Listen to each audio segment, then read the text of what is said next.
Goeiedag dan ook aan elke geliefde wat saam met ons na die opname luister. Nou hoop ek net die ding gaan af as ek hom in my sak sit, soos wat al baie gebeur het. Kom nou. Kom ons vra die Here om sommer sy woord te seën voor ons nou verder gesels. Here Jesus, hoe lieflik is dit om voor U te kan kom staan vanoggend absoluut broos en afhanklik. Want geen een van ons kan doen wat U doen nie. Maar elkeen van ons wat U toelaat, kan beleef wat U doen deur 'n beskikbare Gees. En ons is vanoggend beskikbare geeste, Here. Ons is beskikbaar in liggaam, siel en gees om te hoor wat U sê. Maar Here, help ons om nie net hoorders van die woord te wees nie, maar doeners, daders. Mense wat sê, dis nie genoeg om Jesus se naam te bely nie, ons moet hom volg, ons moet hom dien, ons moet U hande en U voete wees, en Here, hoe sal ons dit kan wees, as U woord ons nie lei in dit nie? Hoe sal ons dit kan wees, as ons nie verander, al nader na die beeld van Christus die Seun nie? En daarom is ons vanoggend hier, oop, om verander te word. Here, werk so diep, dat elkeen van ons hier uitstap en sê, ek kan nie meer dieselfde wees nadat ek dit gehoor het nie. En stuur ons huis toe, met 'n begeerte, om U naam te gaan verheerlik, oral waar ons gaan. Amen. Alright, so ons het verlede week het ons hierdie prentjie geteken, en ons het eintlik vir mekaar gesê, in ons lewens, verwag teenkanting. Omdat ons nie in 'n onrealistiese verwagting wil leef, dat as ons die Here Jesus dien, dat alles in ons lewe smooth sailing moet gaan nie, en as ons aan daai kant wil leef, gaan ons frustrasies optel, wat ons gaan onbeantwoorde behoeftes hê. Ons gaan verwag, hy moet alles vir ons uitsorteer, soos ons dit wil hê, alles voorsien soos ons dit wil hê, en as dit nie so gebeur nie, gaan ons frustreerd raak met ons geloofslewe, en dan gaan ons, loop ons die risiko, ek sê nie almal nie, maar ons loop die risiko om te sê, nee, weet jy wat, kom ek, I didn't sign up vir hierdie moeilike pad, so kom ek gaan probeer iets anders. Of die Here is nie goed nie, of ek het nie geloof nie, of een van daai goed. So ons het vir mekaar gesê, tussen die opdrag van die Here in jou lewe en die uitkoms wat hy werk die opdrag in jou, hy werk die uitkoms deur jou, maar daar's 'n blokkie in die middel waar hy in jou wil werk. In jou. En daai blokkie speel uit deur die vyand wat teenkanting gee. Onthou julle, die vyand die duiwel het vir Jesus kom vra, kan ek maar vir Job? Kan ek maar met hom? Ek sou graag die gedeelte wou hoor waar Jesus vir hom sê, ja, dis reg, maar onthou net, alles wat jy gaan doen, gaan ek in daai middelste blokkie, in daai teenkantingsblokkie, gaan ek ten goeie laat meewerk vir Job. En vir enige ander kind van my, wat bereid is om die teenkanting te vat, gaan ek dit ten goeie laat meewerk, vir een rede. En dit is, ek wil my karakter in my kinders inbou. So vyand, gee jou teenkanting, maar weet net, jy speel 100% in my hand. Niks wat jy kan doen, kan keer, dat ek my kinders ten voordeel laat groei van die koninkryk nie. Maar dan moet ons bereid wees, om te sign up, en te sê, dit is okay, dat die teenkanting ons kant toe kan kom. Nou wil ek die vraag vra in 'n opvolg tot verlede week. As ons nou reeds verstaan, daar's opdragte wat die Here vir ons gee, en daar's beloftes ingewerk in sy opdragte, I get it, en daar's uitkomste wat hy gaan bewerk, en ons verwag daar gaan teenkanting van die vyand kom, en ons is okay daarmee, en ons weet, hy gaan dit doen. My vraag is, wat beteken die woordjie karakter? Nie in die opset van 'n superhero wat 'n karakter speel in 'n fliek nie. Wat beteken dit om te sê, ek kyk na iemand se karakter, hierdie persoon het 'n sekere karakter, goed of sleg? Wat beteken dit? Kom gemeente, as niemand na jou kyk. Is hoe jy reageer, is die vrug wat jy dra, as niemand na jou kyk nie, jou optrede. Jy doen wat jy sê, dieselfde ding. Wanneer jy doen wat jy sê, dieselfde ding is, kom. Beginsels in jou lewe.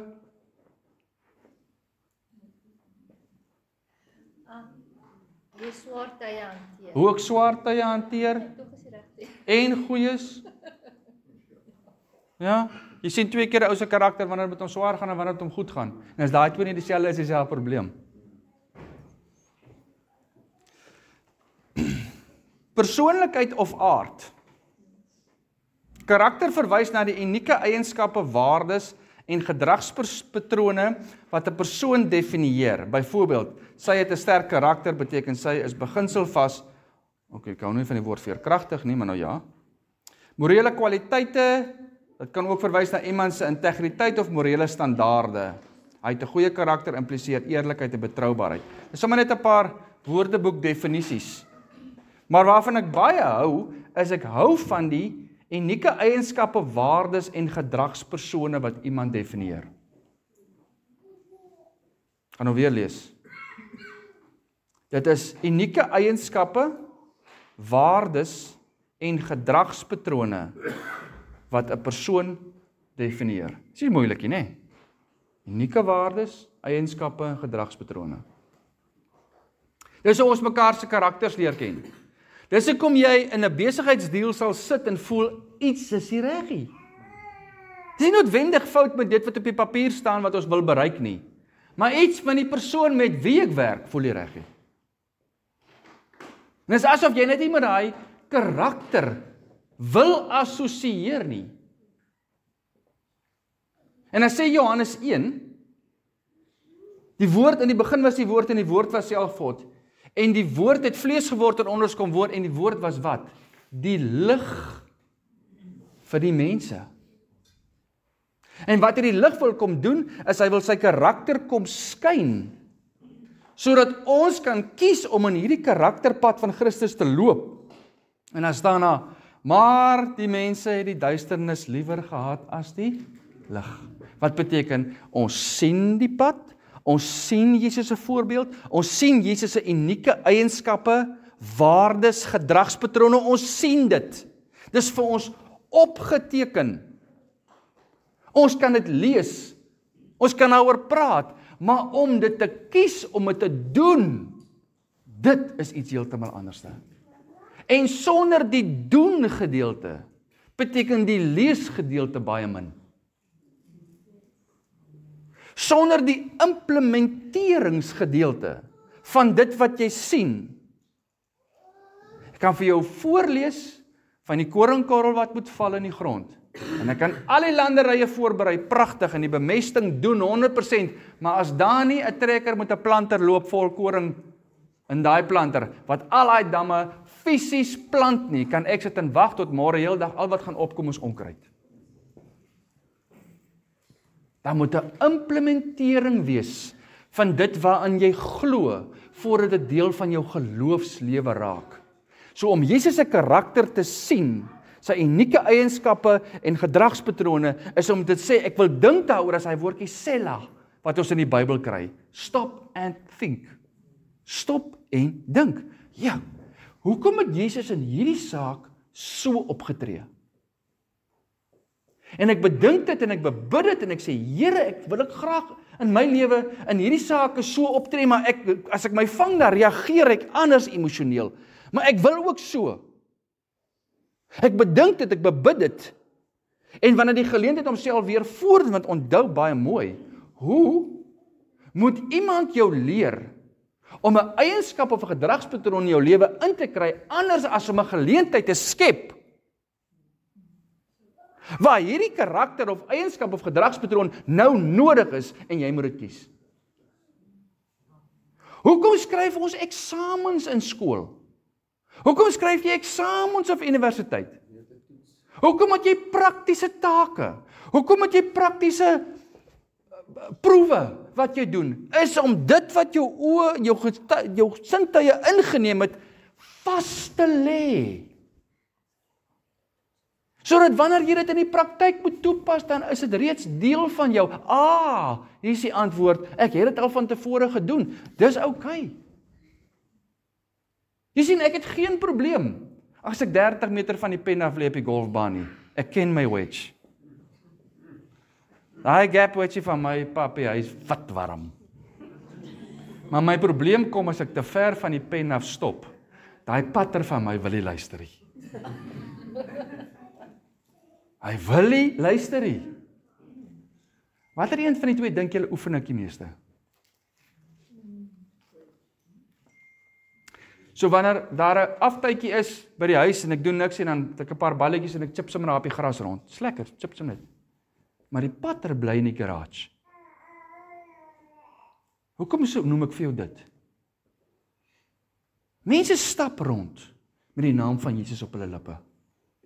Ons is gemaklik om die gesprekke te voer tussen mekaar. Ons is nie skaam om daaroor te praat nie. Dis vir ons, dis eintlik vir ons heeltemal fyn tussen kinders van die Here om daaroor te praat. Maar die gedeelte wat in die garage agterbly, die patter, is die gedeelte wat saak maak. Maar weet jy wat? Die telling op my scorecard hang net soveel af van my patter as van my wedge of my drywer. Ek kan 'n 300 meter dryfslaan maar as ek so 'n paadjie mispad, dan tel dit al 2 eenhou. En wat iemand van my gaan onthou, is wat was die telling wat ek gespeel het. Nie hoe het my putting of my chipping of my driving gelyk nie.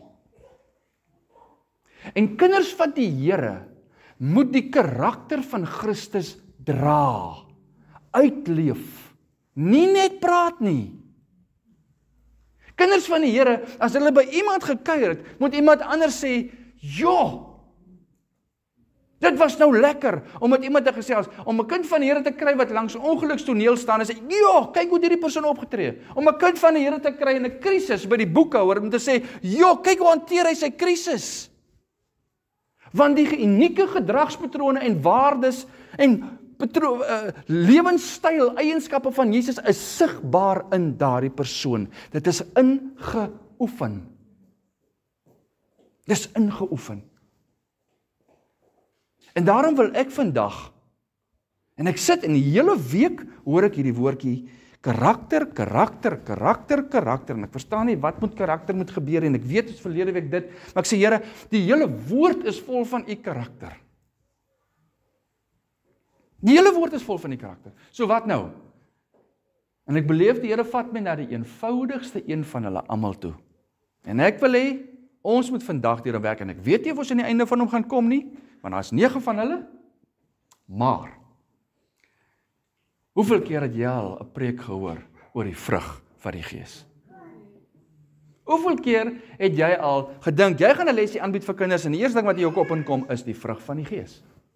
Ons gaan die vrug van die Gees, is lekker maklik om dit te wys, ons kan dit lekker illustreer, maar die probleem van die vrug van die Gees is, dit is alles deel van die karakter van Christus.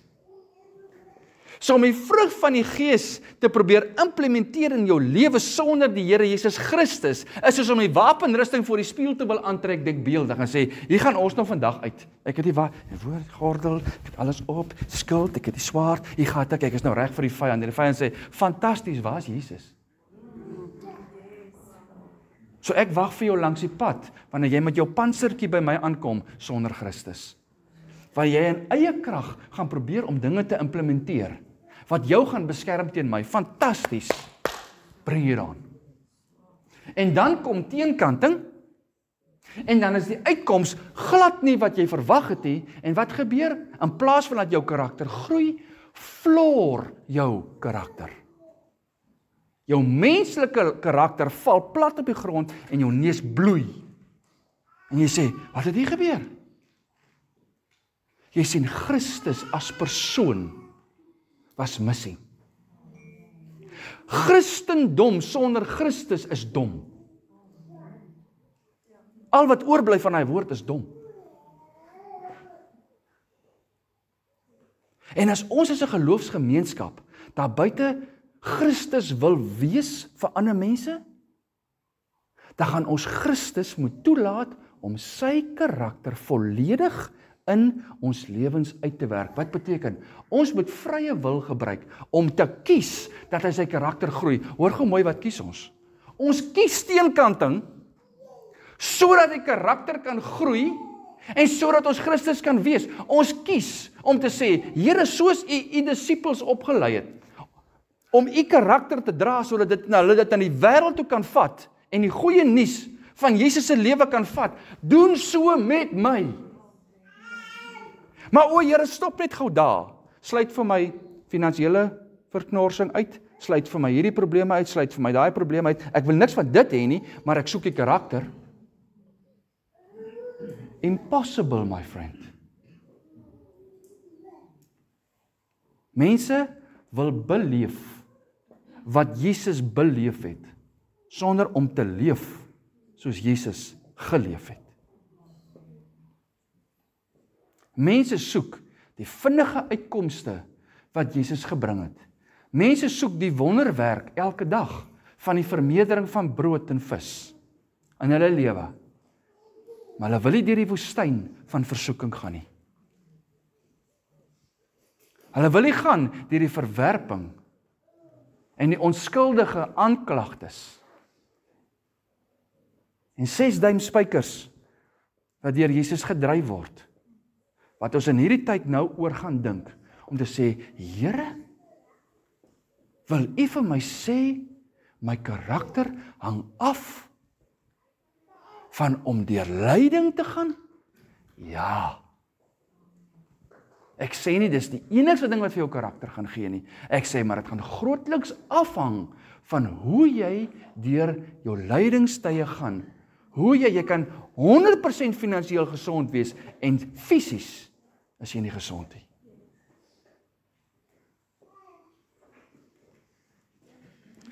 Of jy moet 'n kind aan die dood afstaan. En karakter is nodig. Jy sien, Christendom is waar die tekkie die teer tref. En waar dit in hierdie oomblik onmoontlik is om te fake. Dat ek het al vir julle gesê, my Herbalife, hou die tyd. Ek bemark hierdie produk nie, vir enigiemand wat na die ding luister, ek bemark glad nie nou nie. Ek was net 'n agent hou die tyd, maar hulle het 'n baie oulike sê dingetjie gehad.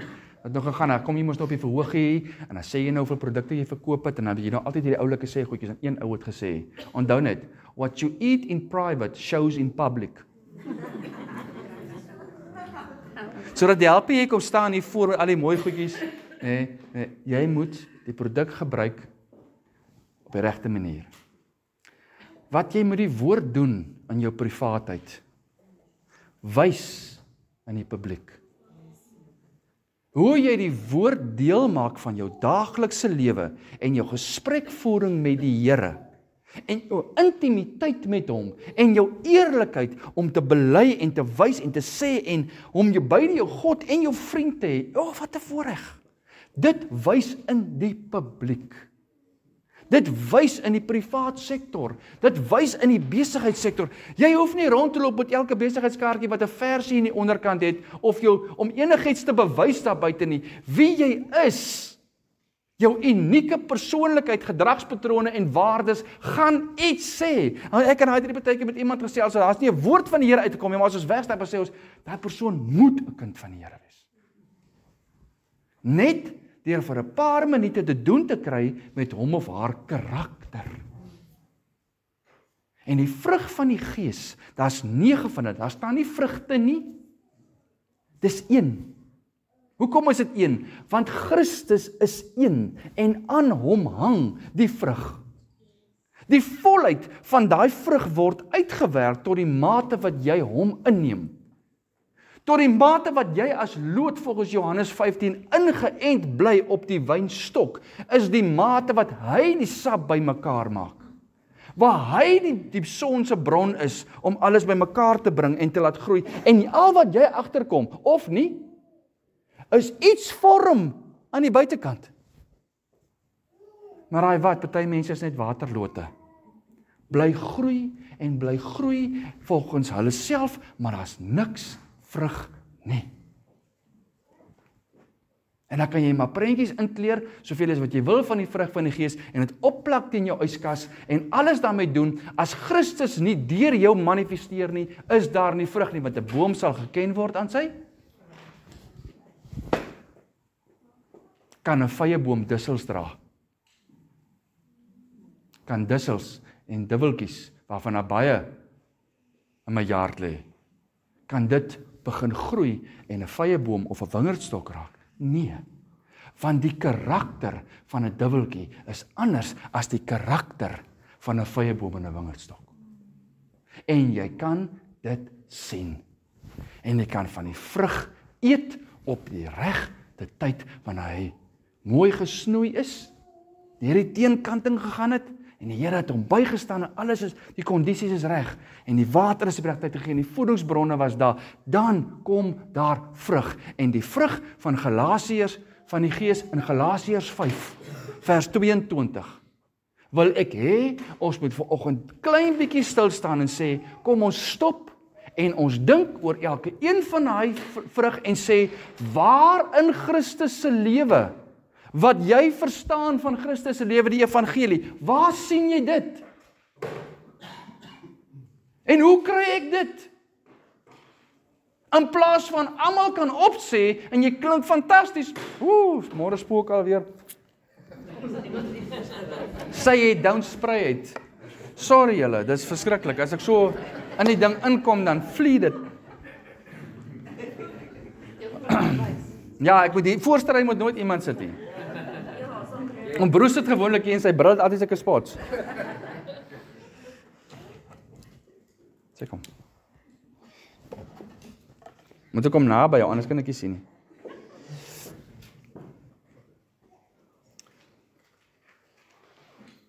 Ja, maar ek is nou heel van my storie af. Kom ons lees maar net. En sê ons, hoe lyk jy goed? Maar die vrug van die Gees, Galasiërs 5:22, is julle daar, want ek julle kans gee om te blaai.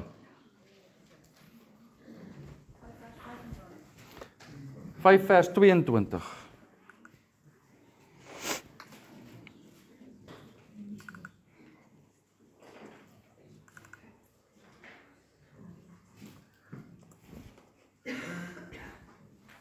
Is julle reg?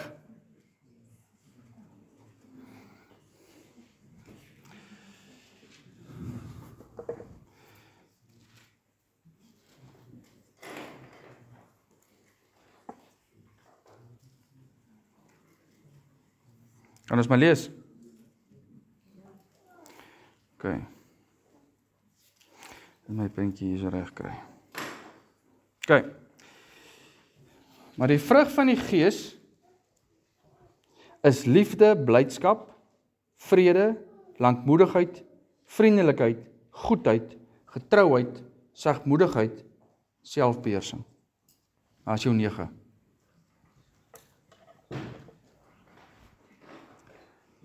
Kom ons praat oor liefde.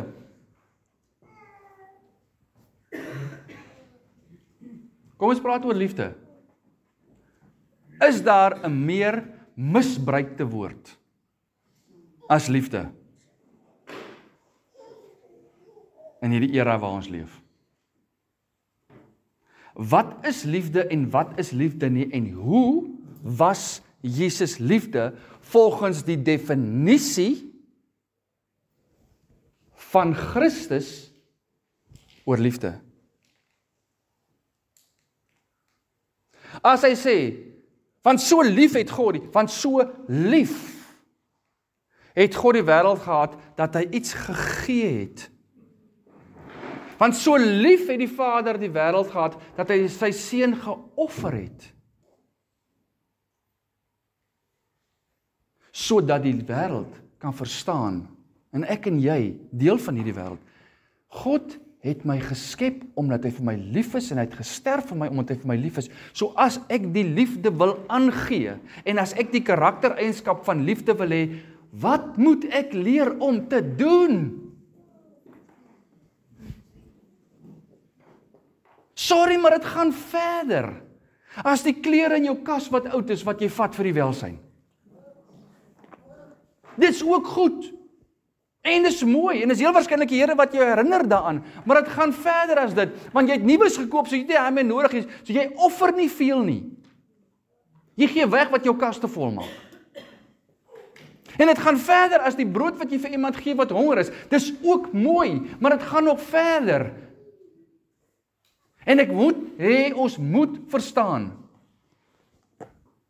Daar's iets wat ons moet verstaan in sy mees basiese vorm, Johannes 15 vers 13. Groter liefde het niemand as dit nie, dat iemand wat sal gee vir sy vriende? Sy lewe. Jy het nog nie lief gehê voordat jy nie geoffer het wat vir jou belangrik is nie.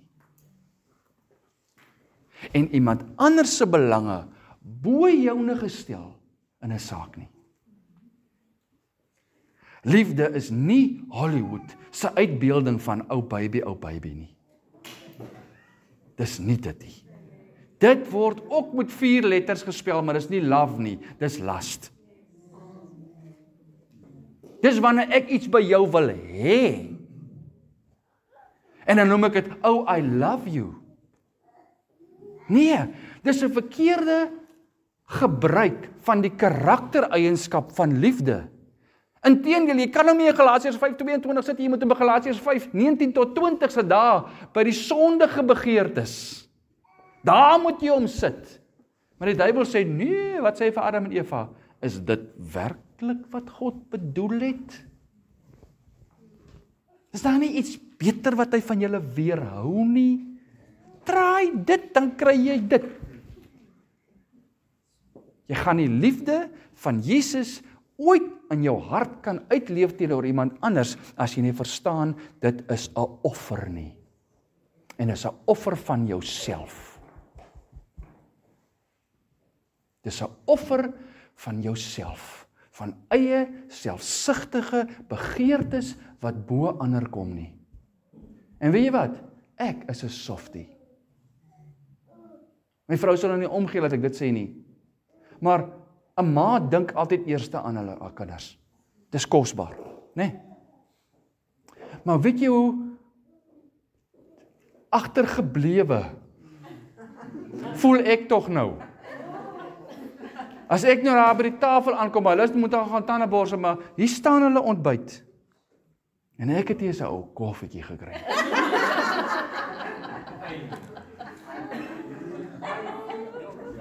Oh! Is jy dan lief vir my? Ek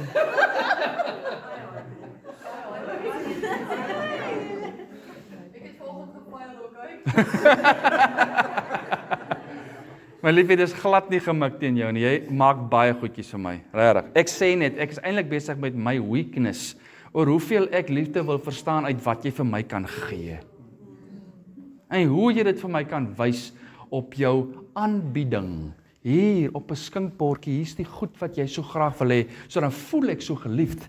Daarom het ek geen probleem met die boek 5 Love Languages, oor hoe jy liefgehê, oor watse taal van liefde jy verstaan nie. Maar ek het 'n groot probleem as jy begin aandring op dit om liefgehê te wees, of te voel jy's liefgehê. Want dit beteken jy gee niks. Jy offer niks. Inteendeel, you demand. Hierdie geskenke wat na my kant toe moet kom, en hierdie goeie dade, en as my man nie die skole goed gewas het, terwyl ek so moeg is, of as my vrou nie vir my koffie in die bed gebring het voor ons gaan slaap het, of wat, dan voel ek nou nie so geliefd nie. Hoekom draai jy dit hier om? En hoekom gaan maak jy nie die koppie koffie, of die tee? Hoekom bied jy nie die voetmassage aan nie? Hoekom is jy nie die een wat sê, wat kan ek vir jou doen of beteken nou? En dalk hoor jy, hoe geweldig vol die ander persoon se verantwoordelikhede vir die volgende uur is, wat eintlik 80% vir jou tot voordeel gaan wees nie. En dan doen jy iets opofferend van jou kant af, Om vir jou ma te sê, ten spyte van dat ek nou 'n klap kon uitdeel omdat ek nie gekry het wat ek wil hê, gee ek vir jou liefde terug. Dit is die ding wat mense die meeste konfronteer daar buite. Mark my words. Gaan na iemand toe wat 'n klap verwag en gee liefde. Gaan na iemand toe wat verwag jy gaan nou teenkanting met oor wat hulle gedoen het.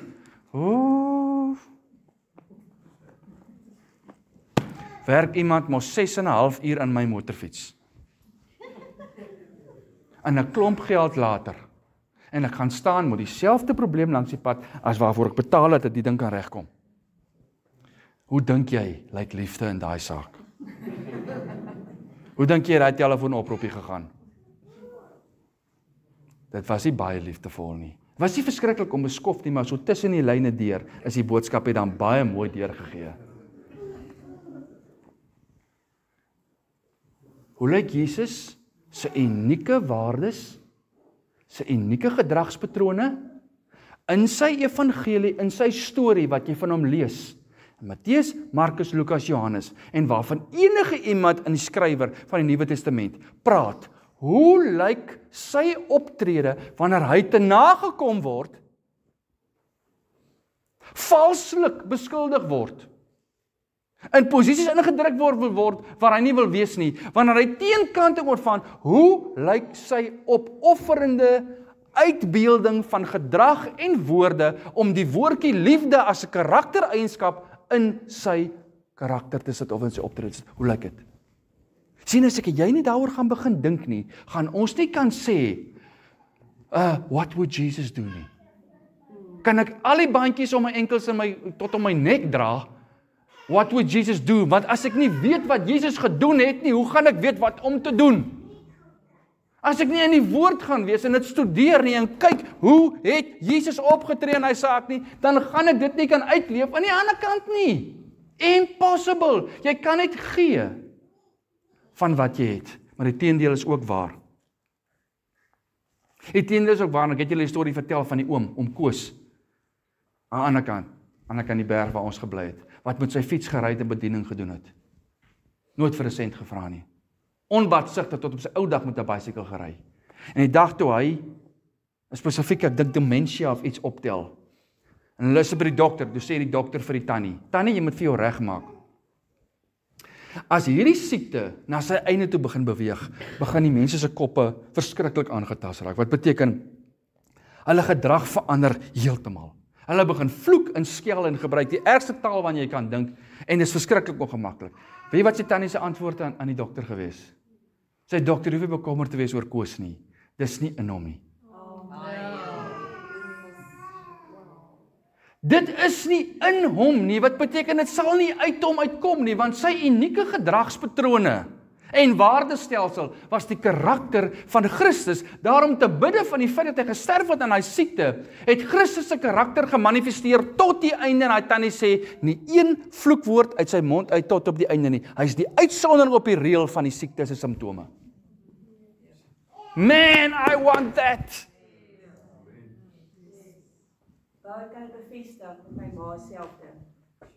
Ook daai mense gehad, almal vergeet, maar nooit vergeet om te bid nie. Nooit vergeet om te bid nie. Nooit aan Jesus vergeet nie.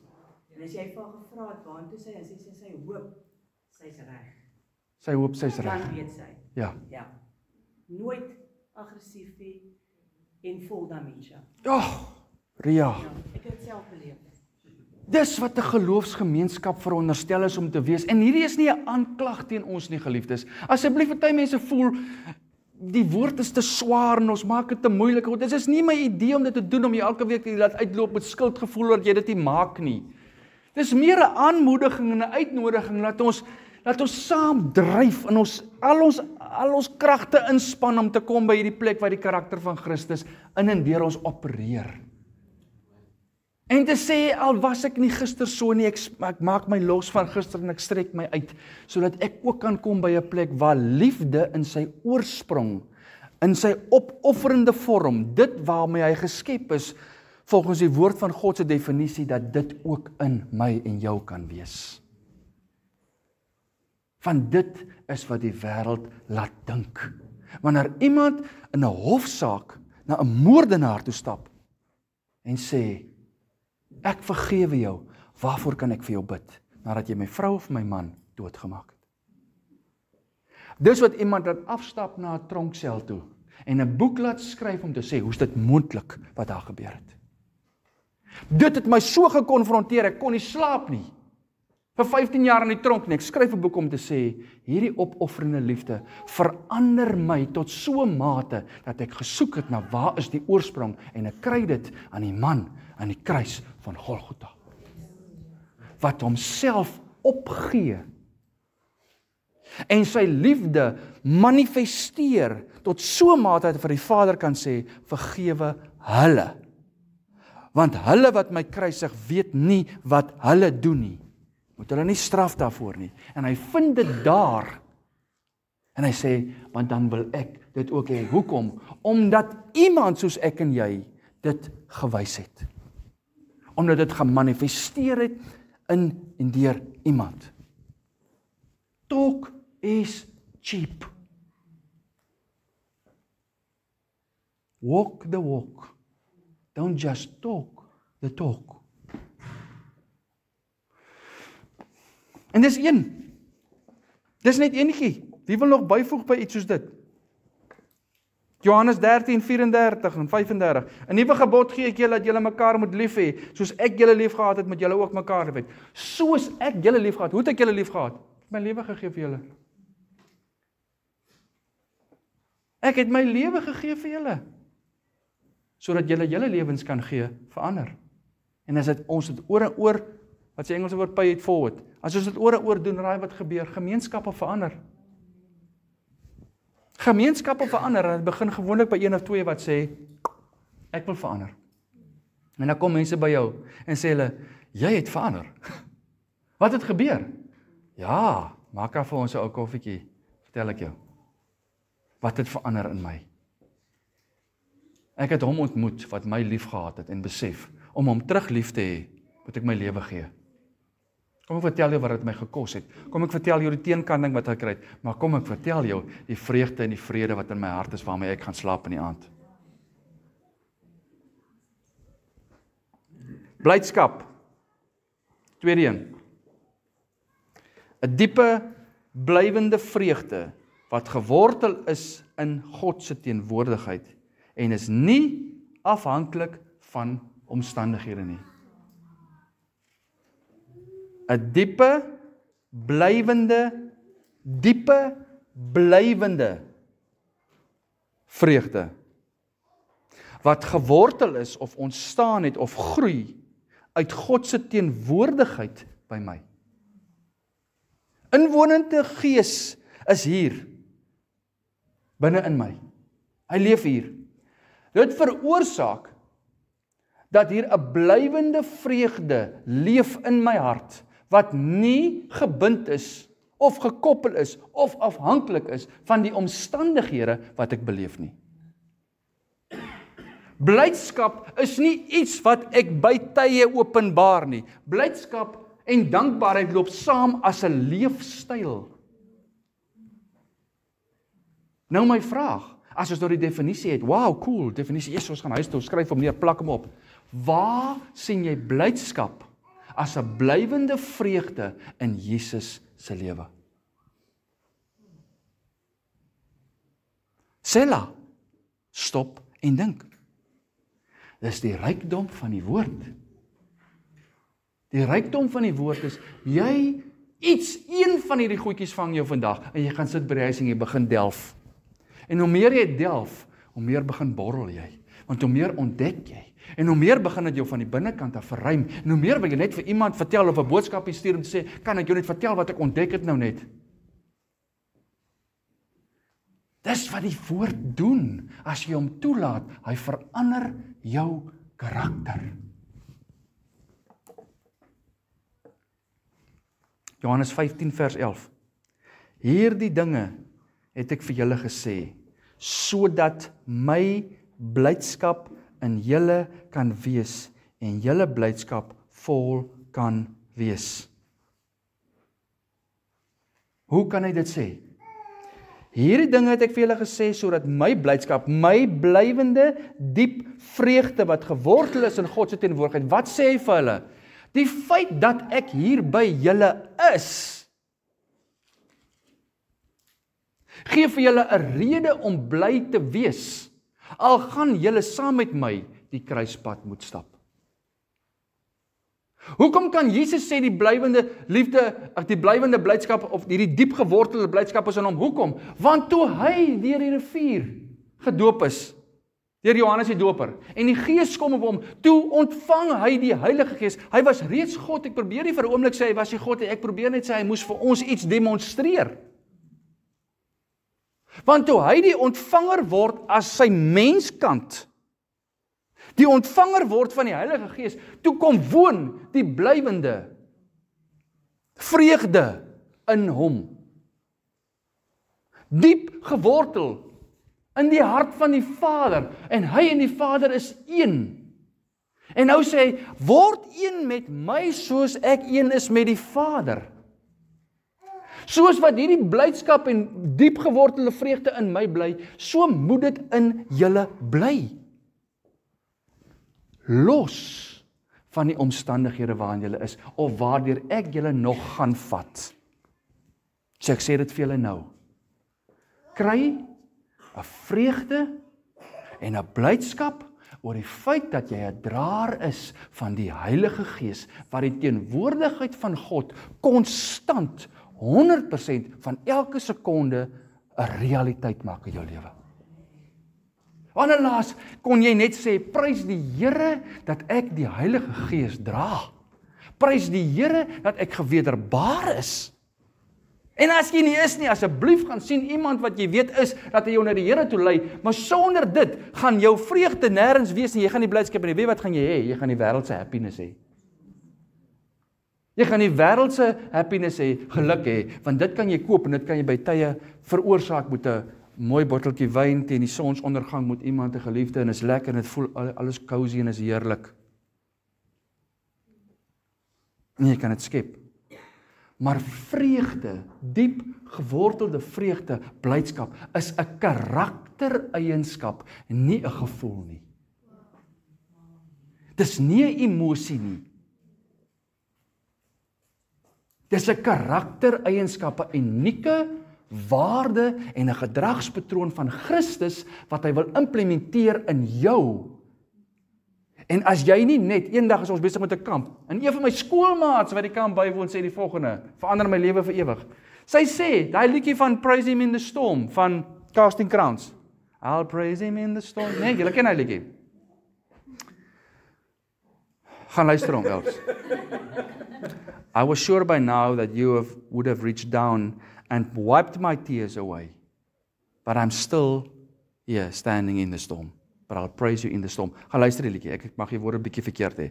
Maar dan sing hy op 'n stadium, ek sal u loof in die storm. En sy sê, wow, sy sê, moet hom nie net prys vir die storm, moet hom nie net prys in die storm nie, prys hom vir die storm. Ek sê gou weer. Sy sê, as jy wil vreugde en blydskap in jou lewe beleef, moet jy dit kan doen in die middel van die storm. Daarom om dit te kan as karaktereienskap kry, moet ek vir die Here sê, dank u dat u karakter van blydskap nou in my werk, terwyl die omstandighede haglik is.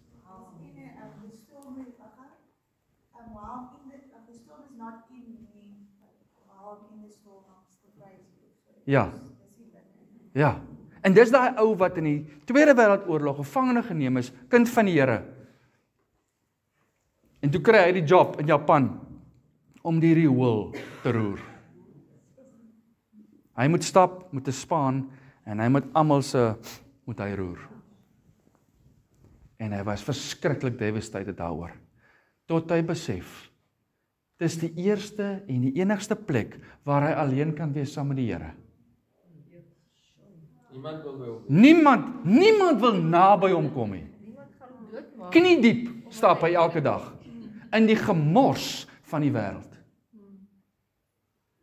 En hy loof en hy prys sy God te midde van sy omstandighede, en blydskap as 'n karaktereienskap van Christus word in hom in geoefen. Hy sê, ek kan nie wag om te gaan môre nie. Dis my fellowship tyd. En niemand kan naby my kom, wil naby my kom, of sê enigiets daaroor nie.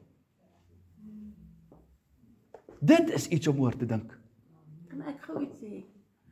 Ek het nou al die boek seker 10 keer gelees, want dit is my so ongelooflike boek, die boek van Corrie ten Boom, The Hiding Place.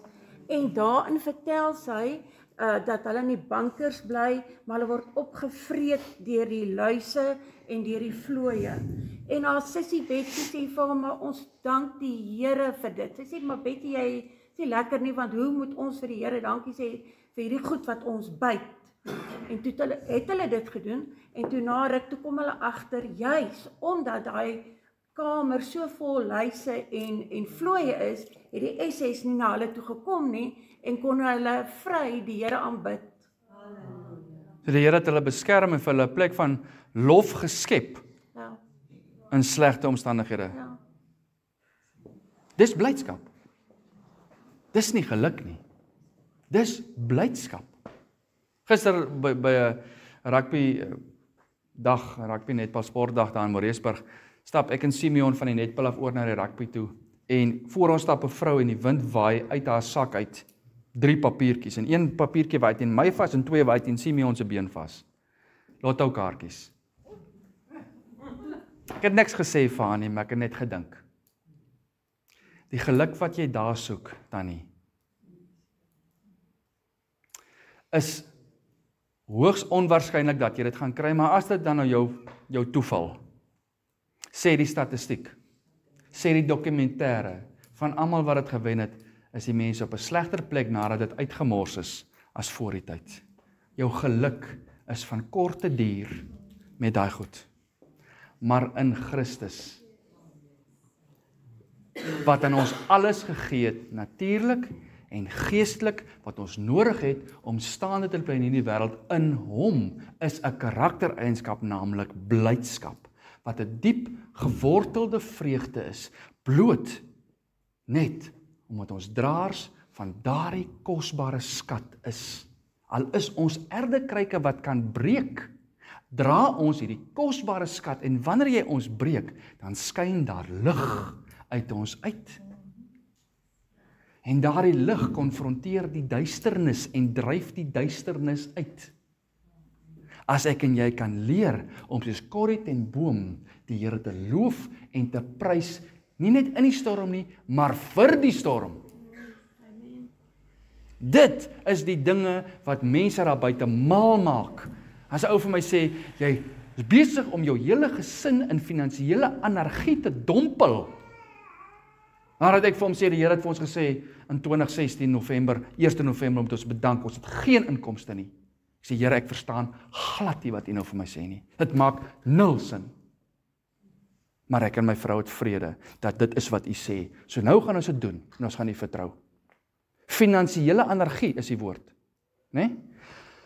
Nou, ons het 'n huis, ek het nog ander verbande wat ek moet betaal binne die trust. Ek het 'n vrou, ek het 'n dogtertjie. Maar dis wat die Here gesê het. Wanneer jy daai logika van jou begin afskakel, om te dink en te redeneer oor dit wat die Here sê, dan gaan jy by die blydskap uitkom. Gaan jy by daai diep gewortelde vreugde uitkom, waarvoor soveel mense nee sê, omdat hulle nie braaf genoeg is om te doen wat die Here sê nie. Dit het niks te doen met finansiële anargie nie. Want die een wat die opdrag gegee het, sy naam is die herder. En in Psalm 23 beloof hy in die opdrag, jy sal niks kortkom nie. So 7 keer op die randjie van sekwestrasie. Waar die bank môre, as die nuwe maand aanbreek, gaan die bank begin kom vat. Wat hulle sin is.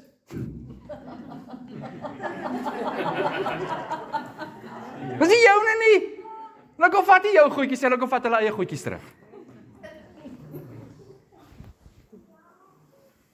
En wanneer my geloof so swak raak, dat ek nie meer ek kan nie meer staan nie, my vrou vir my begin sê, my liefie, maar waarvoor staan ek en jy? Het jy nie Pretoria toe gestap om die Here se voorsiening te sien in aksie nie?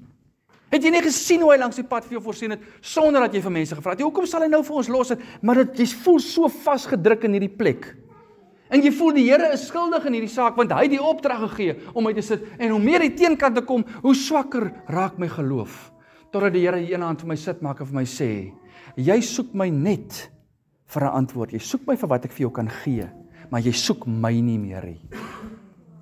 Jy soek my vir my voorsiening, maar jy soek my nie en dien my nie meer as die voorsiener nie. Maar jy soek die voordeel. En ek bely dit daai aand. Bely dit voor die Here. Huil voor hom. Ek sê, Here, ek is jammer, ek besef, U is reg. Ek besef my vrou, as helper wat U vir my gegee het, sy help my om te sien, maar ek is die moeilike een op die oomblik. Ek is die een wat rebelleer teen die teenkanting. Sonder dat ek weet, U is besig met 'n karakter. U is besig met karakter. Die volgende dag, daar is my vrou. Die volgende dag, bel my boekhouer. Ek dink dis die laaste oproep wat ek nou nodig het. En hy sê, sit jy. Ek sê, ou broer, asseblief, dis nie nou tyd vir grappies nie. Hy sê, hierdie gaan 'n lekker sit wees. Hy sê, die laaste 2 jaar dat jy op kommissie gewerk, ons het nooit jou inkomstebelasting afgehandel nie.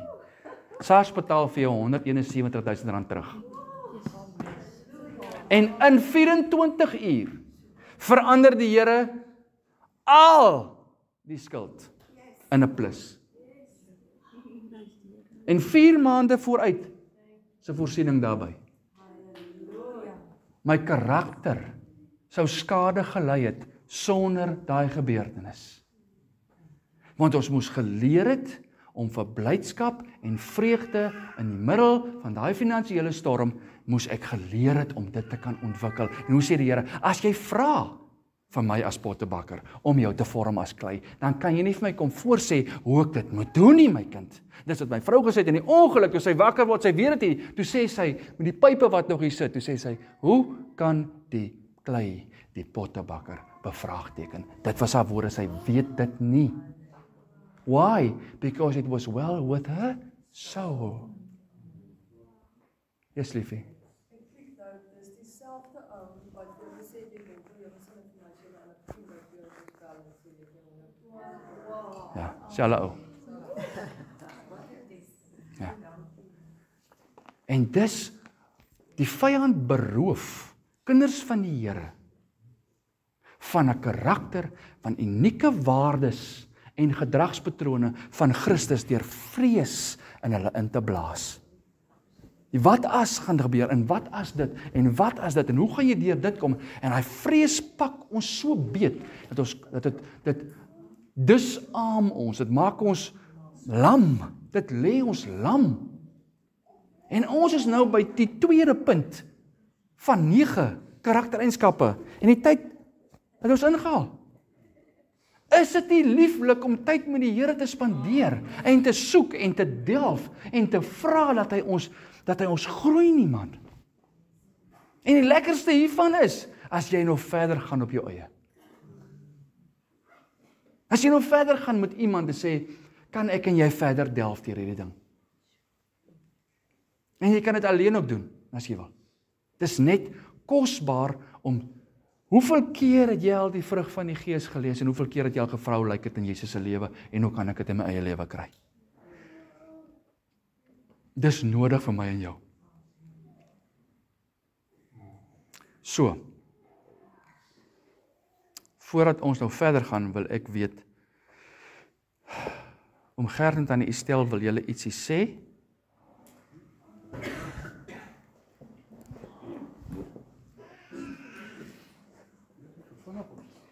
Ja, stadig, moenie vinnig opspring nie.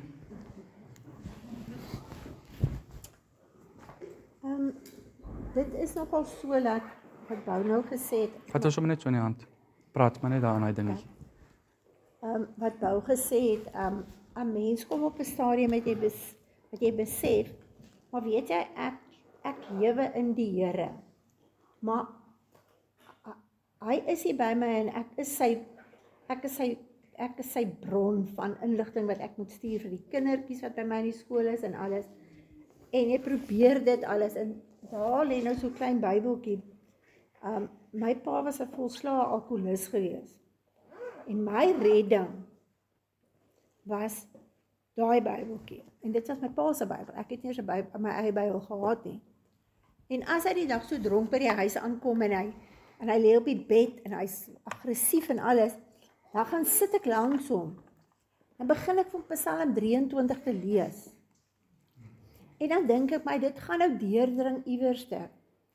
En dit het nooit nie. So ek wag nou al letterlik 30 jaar in my lewe, wag ek vir dit wat vanoggend gaan gebeur. Hy het daai Bybeltjie uit my hand uitgeklap verskeie kere. En toe my ma die dag afsterwe en ek pak die boekrak reg, toe kry ek die Bybel. En die Bybel is nou vir my baie kosbaar, net omdat ek nie gaan toelaat dat iemand weer hy Bybel uit my hand uit gaan slaan nie. Ek wil hom nou weet, ek wil hom leer, ek wil die Heilige Gees by my hê, want 'n mens kan nie so langs pad staan en nie begin getuig nie. Ek is 'n sagmoedige mens, so dit is nie vir my maklik om met kindertjies te werk, maar dit is nie vir my maklik om te getuig voor mense nie, en hier staan ek nou.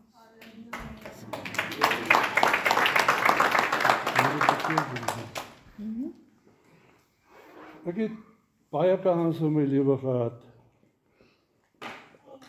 om die Here aan te gryp. En ek het dit elke keer maar net halfhartig gedoen.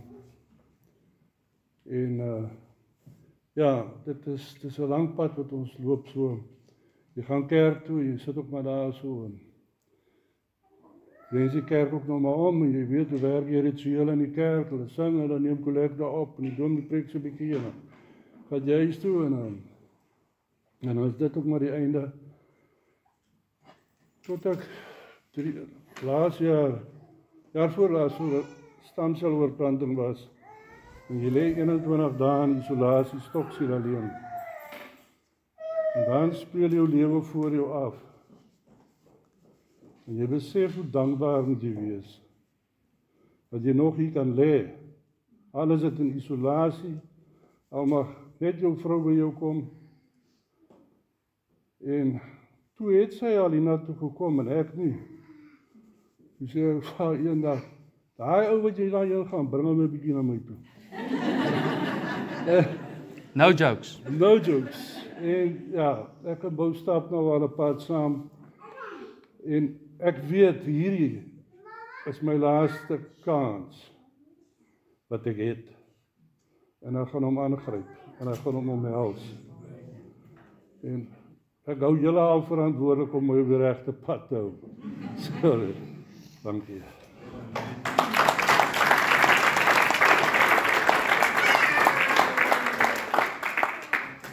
So wat is die doop nie? Die doop is nie 'n show nie.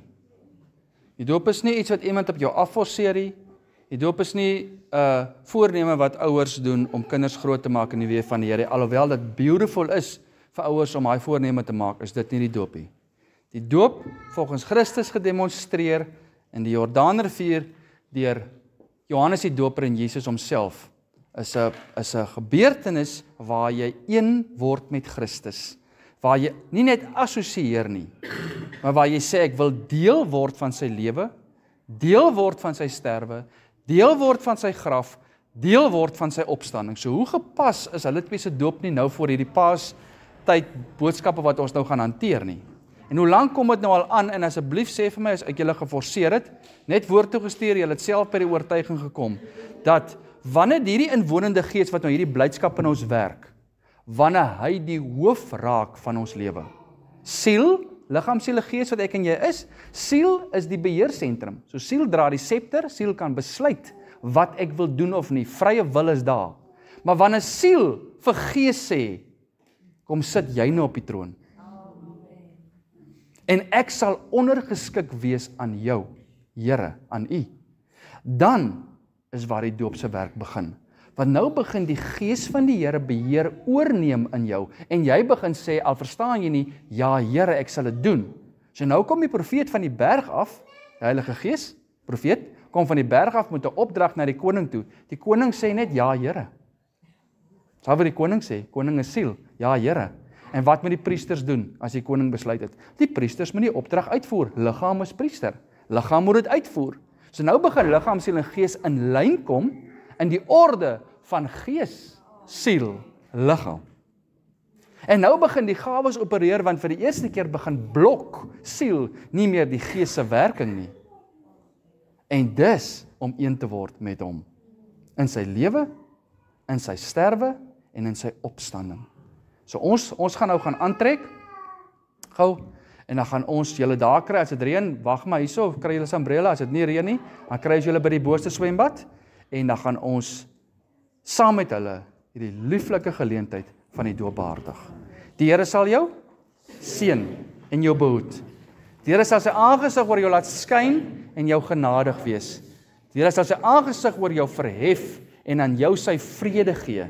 En nou mag die genade van ons Here Jesus Christus en die liefde van God die Vader en die gemeenskap van die Heilige Gees met julle elkeen wees en julle bly.